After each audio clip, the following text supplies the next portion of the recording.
Weeb Corner. Back at it again with another deck profile. So I wanted to get this out as early as possible because I know Dallas just wrapped up or is wrapping up today. So I wanted to make sure I got this out before the results got posted online. So this is my version of Bulma High to Mastery. I just wanted to make sure I got this out because I didn't want it to seem like I was copying anybody or anything like that. So yeah, this is my version of Bulma High to Mastery. So let's go ahead and go over the leader here. We have Bulma on the front. She's a 5K, and her permanent is that any yellow or red Saiyan or Earthling are going to gain blocker in the battle area. And then her activate main on the front side is just draw one card, really strong. And then her awaken is 4 or less, untap 2. And then on the back, we have Bulma Familial Bonds. And then her permanent is the same. And then her activate main is once per turn, draw 2 cards. And then she's at 10K on the back. So this is really, really good. She's a really fantastic leader in my opinion. Probably one of the best leaders for this deck itself, just because of how much card advantage you're gonna have. And because of the fact that you can literally just draw 1, untap 2, draw 2 again. So fantastic. I think she's a fantastic leader and works really well with this archetype. So first off, we're gonna go ahead and look into the extra cards, and then we'll go into the battle cards because there's not that many extra cards I have running in here. So first, probably the most important extra card in the deck, honestly, is Successor of Hope. This searches out any of your swap cards that's 5 or less, so literally like your entire deck except for High to Mastery itself. So it is definitely a mandatory card at 4. I've definitely tried testing with with it lower than 4, but it really doesn't work that well because I mean it is literally a free search. Like it's never a dead card in your hand. You can always activate it just to add an extra 5K to your hand or something like that. So it's always active. It's never gonna be a dead card. So definitely 4. Then this card has literally saved my life so many times is 4 Beer's Ball. So this is the new basically Denial of Hope, except it hits a 15K or less, not a 20K or less like Denial of Hope does. But the thing about Beer's Ball is that it is 1 energy. And if you're at 4 or less life, you can just take the life to activate it. You don't need to pay the energy. So the reason why Beer's Ball is so good is because if I bring out High to Mastery, the only card that really stops High to Mastery in this meta is Champa. And if they go to Champa you can activate Beer's Ball at the counter timing, take a life, Beer's Ball, and then their Champa never hit the field in the first place. So they just tapped for Champa and they didn't get to tap your High to Mastery. So your High to Mastery is safe. And now they're even more tapped out than they already were going to be. And then plus on the defensive step, if it's your opponent's turn, you can still do the take a life thing if you want to, or you can just tap 1 and it'll give your leader plus 5K for the duration of the turn, which is really useful for your Bulma leader because she's only at 10K on the 5 and 10K. So she definitely does need that plus 5K every once in a while. So Beer's Ball is just a fantastic card. I'd really recommend it. I did take out Denial of Hope for Beer's Ball just because like it's just more useful in this deck than Denial of Hope was. But if you guys want to put Denial of Hope in the side deck or something, I don't understand.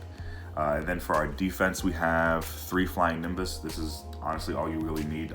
You can up it to 4, I guess. If you want to take out 1 Beer's Ball and up Flying Nimbus to 4, I would not be mad at you. But you're drawing so much in this deck anyways, you're going to see Flying Nimbus at some point, and you really only need to activate it like once or twice, and that's pretty much game at that point because your opponent can't kill you.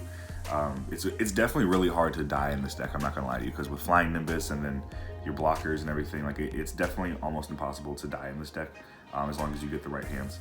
4 super combos. We chose the Master Roshi super combos, the one that has a sparking. You definitely want a sparking super combo in this deck because you're gonna reach your sparking 5 by turn 2 pretty easily as long as you get Birthday Party out on the board pretty early as well. So this is the new card from set 8. Birthday Party states that if you have a multicolor card in your energy, you get to play this card for free, so don't worry about that 3 cost. And then its auto is that as long as you have a red Bulma leader, at the end of every turn, it is mandatory effect. At the end of every one of your turns, you draw 2, drop 2. It does get a little annoying because you can get pretty close to decking yourself out sometimes, so like I understand that. But Janemba is not really too rampant anymore. I mean, we'll see at the end of Dallas. But even, I mean, if it is, you just wouldn't play Birthday Party, or you'd side deck in another field card to just get rid of Birthday Party at some point. But it is constant advantage for you. You do have to remember that it is a mandatory effect, so do not forget to make sure you're doing the effect, because if you do forget, then you could probably get, the judge could probably get called over for that. So let's go ahead and get on to our battle cards. So first we're going to play 2 of the new 1-drop Bulma, Unyielding Courage. She's just a 1-drop, draw 1.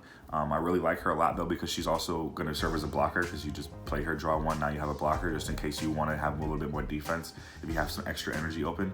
And then her activate main is once per turn you can tap another energy, choose 1 red Saiyan battle card in your drop area with an energy cost of 1. Play it, negating its skills. That does not really come up in this deck. You don't really have any targets for it. So it doesn't really come up. It is a good card for any other deck if you guys are looking to build any other deck. She's a really good card for that recursion effect. Oh yeah, and she also mills too once you do that. So that's a good way to gain sparking if you're trying to get sparking in a different deck. That's not really why she's here though. She's here mainly just because she's a 1-drop blocker that also draws you a card. She does have another effect that leads into another card later on, but I'll show you guys that when I get there. So there's the Bulma, and then we're gonna playing 2 Heroic Duo Videl. She's your other negate. I did think about bumping her up to 3. It is completely possible if you want to bump up Flying Nimbus to 4 and bump this up to 3 just to have a little bit more defense, but I didn't really find it to be super necessary when I was playtesting. So what she does is that she's a negate, play this card, and since you play her, she comes into play, and now she's a blocker as well, so that's basically going to stop 2 attacks. You could also play the Master Roshi in this slot if you want to. If you wanted to have more yellow, you could play the Master Roshi, but I just had the Videls on hand, so I just played the Videls. It really doesn't matter which one you play. So let's go ahead and get that, and then let's go ahead and get into our swap engine really quick. So we have 3 Adoptive Father Son Gohans, and then we have 3 Intrepid Dynasty Son Gohan, 3 Dependable Dynasty Son Goku, and 4 Path to Greatness. So this is definitely the mandatory engine you want here. I would not really mess with the ratios too much from this point. You definitely want to have it the way it is, like this. 3, 3, 3, 4, and then 4 High to Mastery is definitely the way you want it. I really would not change anything else about these ratios. Those cards are 100% important. Successor of Hope literally searches all of those. You're going to be drawing so many cards per turn. You're definitely going to get High to Mastery. You're definitely going to get Path to Greatness, and then all those other cards out by turn 4, no matter what, because this deck just draws a ridiculous amount of cards. So you really don't have to worry about the ratios too much, but I would definitely say that the way I have it is probably the most consistent way to have them set up. So let's go ahead and get these out of the way. And then we're going to talk about our other little Self-Awakener here. So the new 1-drop Super Saiyan 3 Goku Last Straw. I really liked this guy over the Krillin. The Krillin would work well here as well because he is a crit. He will gain blocker as well.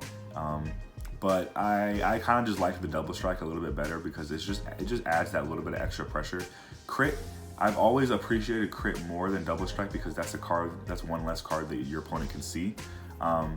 But most good players are going to try and get rid of your Self-Awakener as soon as they can anyways, so that you can't gain advantage off of it. So at that point, I'd rather have the double strike.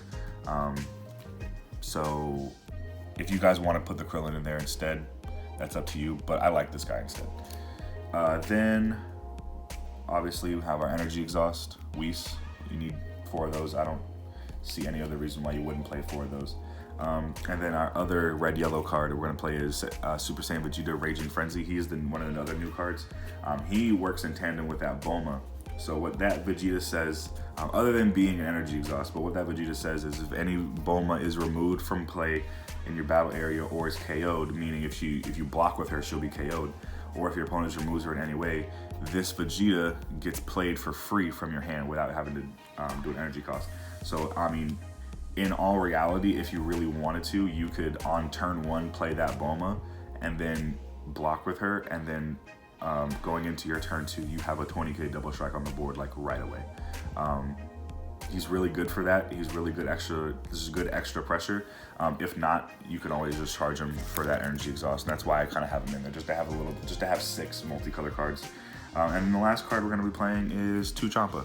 Champa is just a great card, great way to stop your opponent if you have the energy for it and you kind of want to stop their plays a little bit. He literally hits every card in the game pretty much. I really would not up it too much more than that, because he does kind of clunk up your hand every once in a while where you're kind of like, oh dang, I didn't really want the Champa. But you can always charge him, you can always discard him off a Birthday Party, you can always discard him off a Flying Nimbus, so that's why he's mainly in here, just for that effect as well. So yeah, that's gonna be the deck. Let me know what you guys think in the comments below. Like I said, I really wanted to get this out as soon as possible before Dallas ended and the results got posted, because I wanted to see what they had and what I had compared to their lists, and see if this deck was going to top it all. I think this deck is going to be pretty competitive. I think it's really good. It's really consistent. I've been able to get High Mastery out on turn 4 pretty much every time I've been testing, and then by turn 6, because you definitely can get to turn 6 in this deck. Don't be scared by that turn. You're definitely going to get to turn 6 in this deck. You control the game in this deck at your own pace. If you want to fill your board up with blockers, you really can. Your opponent can try to board wipe you if they want to, and then that's when you come in with the Flying Nimbus. So this deck is definitely really good at stalling and just bringing out High Mastery turn 4 and going in for the kill at that point. So if you guys are interested in it, let me know in the comments what you guys would change, any ideas, and let me know what you guys want to see next. I'll catch you guys later. Peace.